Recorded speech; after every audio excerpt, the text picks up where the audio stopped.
Here's the thing about working overtime in industrial sales. You brace for paper jams or a scanner throwing a tantrum. You don't brace for overhearing your wife mapping out date nights that don't include you. But one late shift gave me exactly that. I'd been grinding 65 to 70-hour weeks, stashing every extra dollar into what I called the Subaru Fund, trying to replace her glitchy transmission with something safer. Apparently, while I was planning for her new ride, she was planning her new life. And that's where my very unglamorous job comes into the picture. Meet the man who fixes conveyors, not marriages. I'm 34, and while some of my peers pitch apps or flip houses, I deal in conveyor belts. Not the airport kind you see hauling luggage, but the unglamorous workhorses in warehouses. They're invisible until they stop moving, and then suddenly, everyone acts like the world's about to collapse. I've been with the same company for 8 years, starting in inside sales and working my way up to regional manager. So yeah, it's not flashy, but I've poured a big chunk of my life into it. A typical day doesn't look like much from the outside. Emails and calls from plant managers who sound like a red warning light could bankrupt their entire operation. But the truth is, when a packaging line goes down, every minute really does cost thousands of dollars. That means being on call nights, weekends, whenever something breaks. More times than I can count, I've found myself in some echoing warehouse at 2 a.m. with the scanner beeping at me like it's mocking my existence. That's the job. Not glamorous, just relentless. People like to call that kind of grind hardworking, but it doesn't feel like hard work in some noble sense. It feels like erosion, a slow grind that wears you down.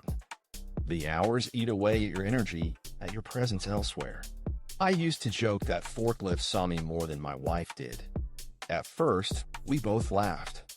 After a while, I noticed I was the only one still laughing. The irony is, I convinced myself those hours meant I was being responsible, the kind of man who provided before being asked. Reliability wasn't just part of my job description, it became my whole identity. My version of flowers or love notes wasn't anything romantic. It was making sure warranties were current and bank accounts were stable. I thought that was proof of love. For me, spreadsheets and overtime hours were an investment in our life together. For her, it just looked like absence. So, why did I keep saying yes every time there was an opportunity to pick up extra work? Simple. She wanted a new car. I told myself the long nights, the extra shifts, the vending machine dinners. Those were all temporary sacrifices to give her something reliable. In my head, I was demonstrating devotion one time card at a time. In reality, my devotion was misdirected.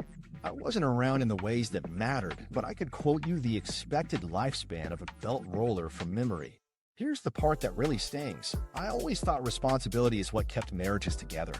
Keep the bills paid, keep the house standing, keep a cushion in savings. From the outside, it worked. The numbers on the mortgage dropped. The credit score climbed. But inside our house, conversations shrank to sticky notes left on the fridge. By the time I noticed how thin our connection had become, all I could do was rationalize it. It's temporary, I told myself. Things will get better after the next promotion, after the next payoff. But people don't wait the way machinery does. You can shut down a belt line until someone fixes it. Marriages don't come with a pause button. The truth is, I thought my work ethic was a gift. She saw it as a void. I mistook predictability for security when to her it was just monotony. I believed every overtime shift was building points and an invisible account of loyalty. Turns out that account didn't matter if the statement didn't match hers. Looking back now, the warning signs weren't hidden. Late nights grew into late weeks. The silence between us grew heavier. But I pressed on, convinced responsibility alone could carry a relationship. In reality, it just left me tired enough not to notice what was slipping away. And that brings us to the turning point. Because all that responsibility, all that well-intentioned overtime wasn't just about my career anymore. It was about something she wanted, something new she'd been talking about more and more often. The Subaru dream versus the marriage loop crash. Her focus locked onto a Subaru Outback like it was the missing puzzle piece of her life. The complaints about her 2019 sedan started as passing remarks. Stalling here, a transmission slip there, but soon it sounded like she was describing a medical emergency every time she turned the key. Each drive to work, according to her, was a gamble against fate. For someone whose job involved conveyor belts pulling thousands of pounds a day without issue, her car. Dramatic sounded exaggerated. Still, she started flooding my phone with dealership listings, always the same line, certified pre-owned Subaru Outbacks, priced right around $28,000.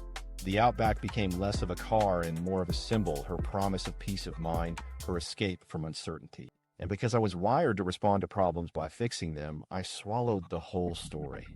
If stability was what she wanted, then stability was what I would build. I didn't stop to ask if the math made sense. I just opened the throttle at work. That meant 65, 70-hour weeks stretching over 2 solid months. Nights, weekends, emergencies, it didn't matter. Every extra checkmark on the time card was one more step toward crossing that dealership parking lot.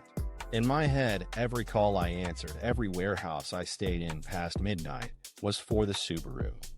After the first 12 weeks of relentless overtime, I had built up about $12,000 in what I half-jokingly called the Subaru Fund. 12 grand felt like something real, even if it was still less than half the sticker price.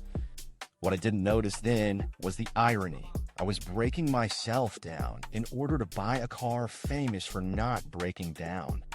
I fixed conveyor lines in plants that couldn't afford downtime, trying desperately to buy her reliability on wheels. All the while, her reliability as a partner was quietly collapsing. My sacrifices became invisible at home. She complained about her old car misfiring, but never once saw how I was misfiring too, coming home exhausted, running on gas station food, barely present. I thought I was proving devotion shift by shift. She saw absence.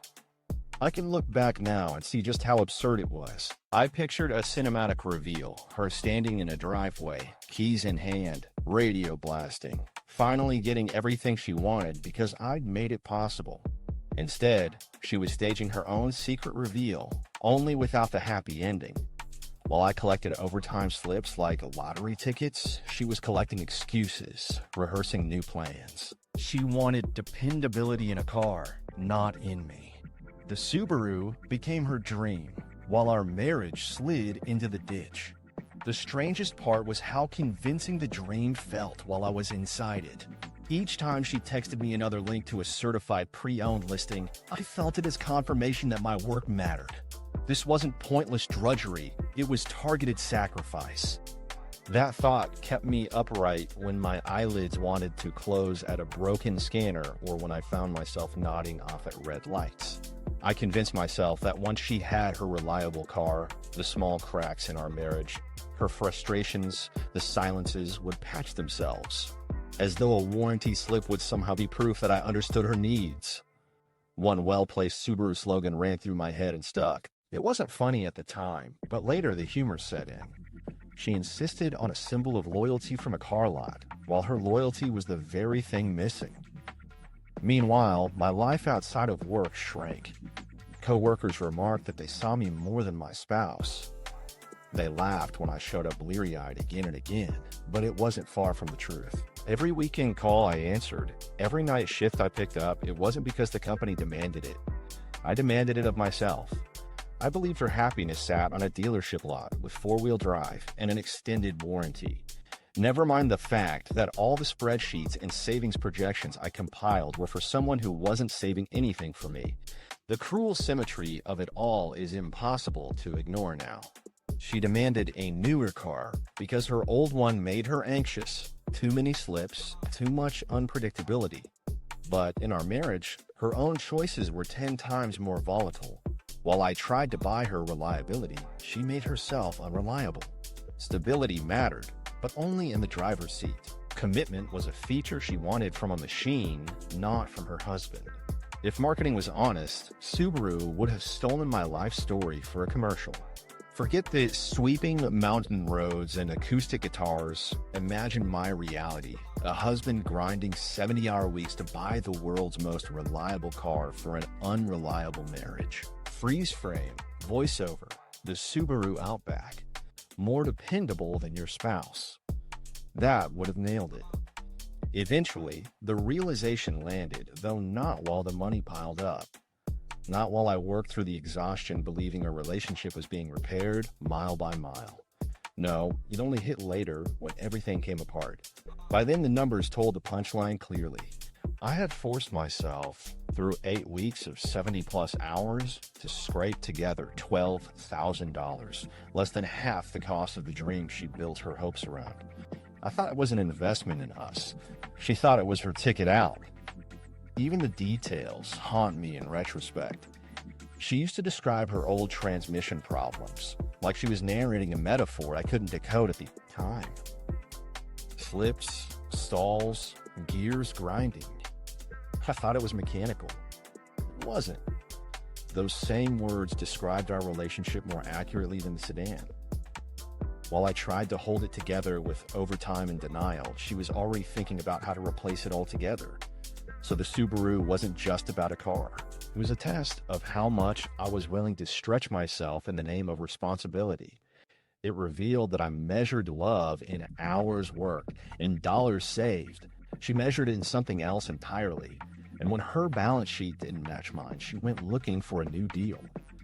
That's the part that stings, even as it makes me laugh now. I thought I was writing a story about loyalty and effort rewarded. What I was actually writing was a setup for a joke, one where the car was reliable, but the marriage wasn't. And while I was so focused on proving myself useful, dependable, capable, I was blind to how little any of that mattered to her. Looking back, I can see that the signs were all there. I just didn't recognize them, which makes me think about how it all began. Because sometimes the way a story starts already tells you how it's going to end if you know how to read the signals. I didn't. The warning signs were there from the very beginning. Trivia night, the red flag they ignored. We first crossed paths at a brewery trivia night. On paper, it sounded like the kind of story people like to tell years later. Quirky setting, casual competition, a meet-cute that almost wrote itself. The host had a habit of forcing dad jokes onto the crowd. The tables were sticky with years of spilled lager, and everyone took the questions a little more seriously than they'd admit. I wasn't there to dominate trivia. I was a tag-along with my friends, more interested in beer flights than bonus rounds.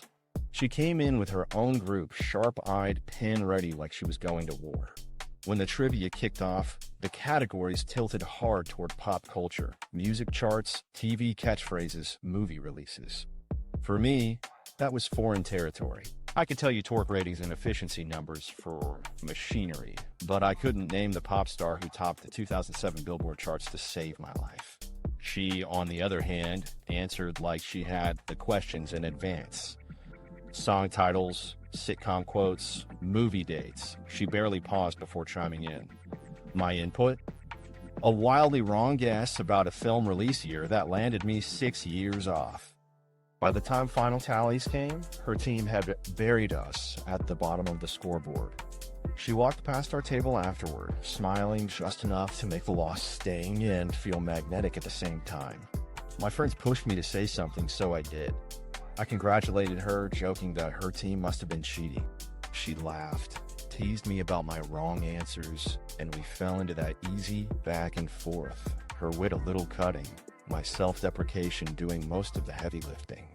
That was the actual start of us. She shined brightest when there were details to capture. I leaned into playing the fool who missed them.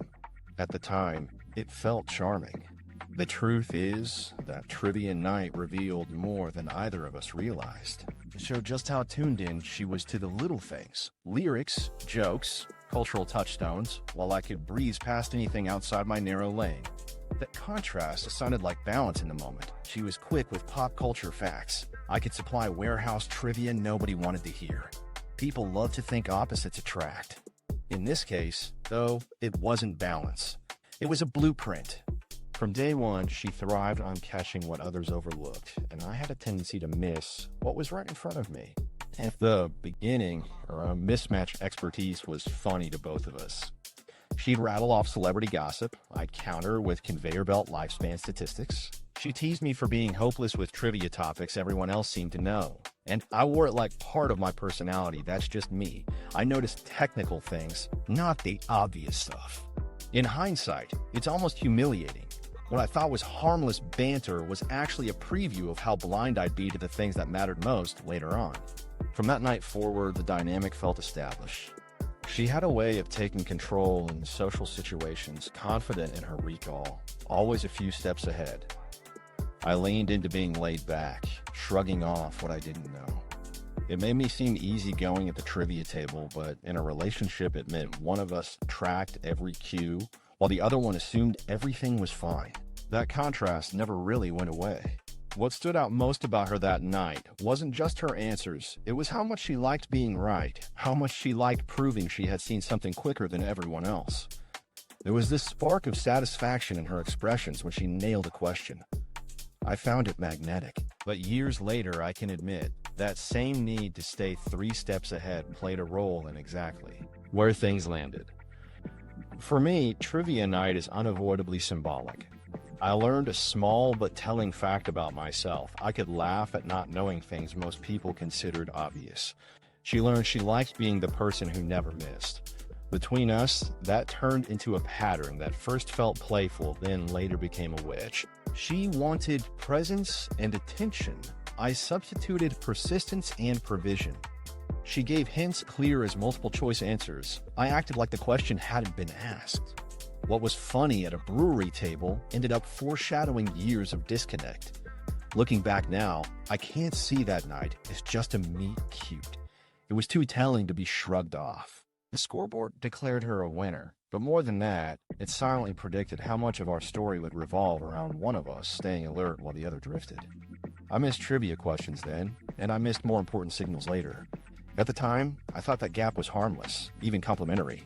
In reality, it was already shaping the way we interacted and setting me up to miss what I couldn't afford to ignore. That's the lens everything else fits into. She was sharp with the details in small, meaningless games. I was convinced details only mattered if they involved gears or parts numbers. It sounds lighthearted when you frame it around bar trivia, but that misalignment carried through everywhere else. And while it looked cute in the beginning, her quick answers, my clumsy guesses, in the long run, it built into something lopsided. That's how our first night together really mattered. Not because of the scorecard or the jokes, but because it showed us exactly who we were going to be. She was the one noticing everything, I was the one missing everything, and both of us thought that was fine. The trivia sheets went in the trash, but the roles stuck around. And when life shifted away from questions about sitcoms and bands into things that quietly mattered more, time spent together, conversations that needed listening, I carried the same blind spot. I worked hard, thought devotion was measured in hours and dollars, but couldn't see what she was quietly asking for. Trivia night wasn't just the opening scene. It was the first demonstration of a pattern I never adjusted. She had the answers, I shrugged at the questions. And that approach shaped everything that came after. It's strange to say trivia night changed anything, because it was just an evening at a brewery. But if I'm honest, it was less of a beginning and more of a forecast. A night where the score wasn't just about the answers on the paper, it was about the way we view the world. And once you know that, it makes everything that followed a lot easier to understand. That sense of imbalance didn't end at the trivia table. It carried everywhere, including into the way I handled work. Because just like trivia, my career demanded awareness, fast responses, and care for the details. The irony? I managed to do all of that for conveyor belts, but never figured out how to bring the same vigilance home. Overtime, hero mode, or glorified maintenance. If there's one thing I learned working in industrial equipment sales, it's that downtime is treated like a national emergency. A conveyor freezes, or a scanner fails mid-shift, and the clock immediately starts bleeding money, thousands of dollars disappearing every lost hour. That urgency was my reality, and it's why I defaulted to hero mode every time the phone buzzed. While other people could let calls roll to voicemail, my instinct was to grab my keys. No cape, no gadgets, just steel-toed boots, fluorescent warehouse lights, and endless hours making sure boxes kept moving. Overtime became my second skin. For about 2 months straight, I said yes to everything. Weekend calls, late nights, filling in when colleagues were sick or on vacation. The industrial world doesn't sleep line wasn't just a saying. It was the rule book we all lived by. I logged 65 to 70 hours a week without blinking, building what I thought was our path to stability. Each shift felt urgent, like the fate of a whole operation balanced on whether a barcode scanner beeped correctly. On paper, I was delivering small victories, saving plants thousands, and keeping operations running. But all those extra hours came straight out of my personal life. At first, I told myself this was noble. I worked myself to exhaustion, to build a cushion, to save for the car she wanted, to ease financial pressure. Income climbed, paychecks looked healthier, savings started stacking. But inside the house, something very different was happening. Time together shrank like a glacier melting in plain sight. Dinner became something she ate alone. Conversations were traded for silence, and I barely noticed. Every hour I rescued a packaging line, I was losing ground at home. That's the hidden equation of overtime nobody likes to talk about. On one column, you've got the company ledger, emergency solved, crisis avoided, dollars preserved. On the other column, you've got your marriage, empty space at the table, new habits forming without you, emotional drift that doesn't get logged anywhere visible. The two ledgers exist in the same time, but they don't balance each other out. One fills while the other drains.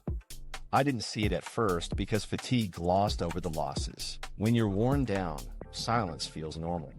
Her sighs felt like background noise. Empty glasses in the sink? Just clutter, not signs of hours I wasn't there for. There were times I half convinced myself that the grind was romantic in a different way, that she'd look back someday and realize how hard I worked.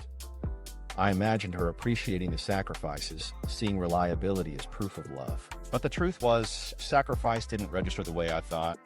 To her, every extra shift looked less like devotion and more like absence. She didn't want a provider who lived in warehouses. She wanted a partner who showed up in her daily life. That gap probably spoke louder than anything I said out loud. The more I pushed into hero mode at work, the more it looked like I was choosing machinery over marriage. If the scanner light blinked red, I responded like it was a house fire. If she gave quiet hints about growing lonely, I missed it, excusing my lack of presence as temporary. I believed balance would return when the overtime stopped, when the Subaru Fund was ready. But balance doesn't work like that. It tips faster than you think, and by the time you notice, it's already skewed beyond repair. Looking back, I see how silly my pride was. I wore reliability like a badge, answering every midnight call, every "we need you now" text, like it validated my worth. But the validation only echoed inside warehouses. At home, it was invisible. I thought each hour logged was a brick in the foundation of our shared future, when really, those hours were just bricks removing me from it. That's the trick of overwork. The energy creates something very real in one world, while quietly dismantling another in parallel. I sometimes pictured myself as a kind of martyr, every shift another testament to how much I cared. In practice, it wasn't selfless or heroic. It was self-erasure. Piece by piece, I cut myself out of my own marriage. I handled breakdowns and equipment while ignoring the breakdown right in my kitchen. And because I framed fatigue as temporary necessity, I never stopped long enough to recognize the permanence of what was slipping away. Even the math tells its own kind of dark joke. Over 2 months, I banked about $12,000 for the car fund. It was supposed to show that I listened, that I responded to what mattered to her. Meanwhile, those same shifts gave her space and freedom to start making other plans entirely, plans I didn't know about until it was much too late. I thought I was proving I could deliver what she wanted most. But the time I sacrificed to get there created the exact void that let betrayal grow. What makes it sting more is how ordinary it all felt while I was inside of it. Nights at a warehouse desk, vending machine dinners, messages from her saying she understood the hours, all of it wrapped into what I thought was responsibility. I didn't see the irony until hindsight sharpened everything. I was securing money while bankrupting intimacy. Loyalty defined me at work, but it left me blind at home. The part nobody warns you about is how easy it is to normalize fatigue. Exhaustion turns real problems into background static. It convinces you that marriage is fine because you're too tired to admit otherwise. You start living on autopilot, mistaking stability at work for stability in life. But stability built on absence is anything but. Eventually, someone notices the distance, and if it isn't you, it'll be them. In the end, the story of my overtime isn't about heroics. It's about misplaced devotion. Machine stopped crashing because I stepped in. My marriage crashed because I didn't. It's not a heroic trade-off. It's a lopsided account that left me invested in the wrong side of the ledger. Every unpaid domestic hour compounded interest I couldn't calculate until it hit me all at once, and that balance sheet always comes due. For me, the reality of it surfaced on a night I never expected.